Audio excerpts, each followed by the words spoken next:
ஹிந்தியை எதிர்த்தா தமிழ் வளருமா? தமிழை காப்பாற்றலாமா? இது அரசியல் பதிவு கிடையாது.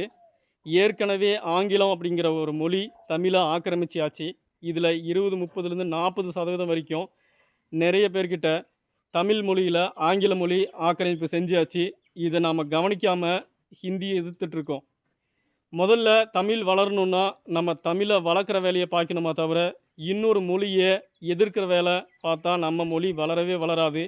அறிவியல் ரீதியாகவும் வியாபார தொழில் ரீதியாகவும் நம்ம மொழி எல்லா இடத்துலையும் பயன்படுற மாதிரி, அதே மாதிரி எஜுகேஷன்லேயும் உள்ள முழுசாக தமிழாக்கணும்.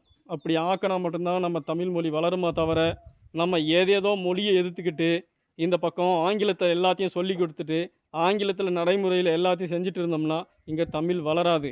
நம்ம ஏமாந்துட்டுருக்கோன்றது மட்டும்தான் உண்மை. நம்ம தமிழை வளர்க்கணுன்னா நம்ம தமிழ் வளர்ச்சிக்கு என்னவோ அதுக்கு அதை தான் செய்யணுமே தவிர வேறு எதையும் எதிர்க்க தேவையில்லை. இப்போ நம்ம ஒரு செடி நடுறோம், வேறு பக்கத்தில் வேறு ஒரு செடி நடுறாங்க. நம்ம அவங்க செடியை வெட்டி விடுறது, அவங்க செடியை எதையாவது தொந்தரவு பண்ணுறது, அதை கொண்டுறணும்னு நினைக்கிறது, இப்படியே செஞ்சுட்டு நம்ம செடியை பார்க்காம விட்டோம்னா நம்ம வளர்த்த செடி தண்ணி இல்லாமல் காஞ்சி போயிடும். இதுதான் இங்கே நடந்துகிட்ருக்கு. விழித்து கொள்ளுங்கள். இதை பற்றி அடுத்தடுத்து காணொளிகள் போடணும்னு நினைக்கிறேன். லாங் வீடியோவே போடலான்னு நினைக்கிறேன்.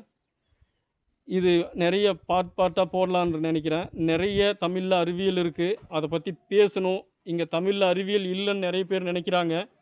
நிறைய அறிவியல் இருக்குது. நம்ம இலக்கண இலக்கியத்தை விட பல மடங்கு நம்ம தமிழில் அறிவியல் இருக்குது. ஆனால் நமக்கு தெரியாமல் மறைஞ்சிருக்கு, இல்லை மறைச்சி வச்சுருக்காங்களான்னு தெரியல. அதை பற்றி அடுத்தடுத்து பேசலான் இருக்கேன். கண்டிப்பாக எல்லாரும் ஆதரவு கொடுப்பீங்க. இதை எல்லாருக்கிட்டையும் கொண்டு போய் சேர்ப்பீங்க. இது முக்கியமான விஷயம் அப்படின்னு நம்புகிறேன். எல்லாம் சேர்ப்பீங்கன்னு நம்புகிறேன். நன்றி.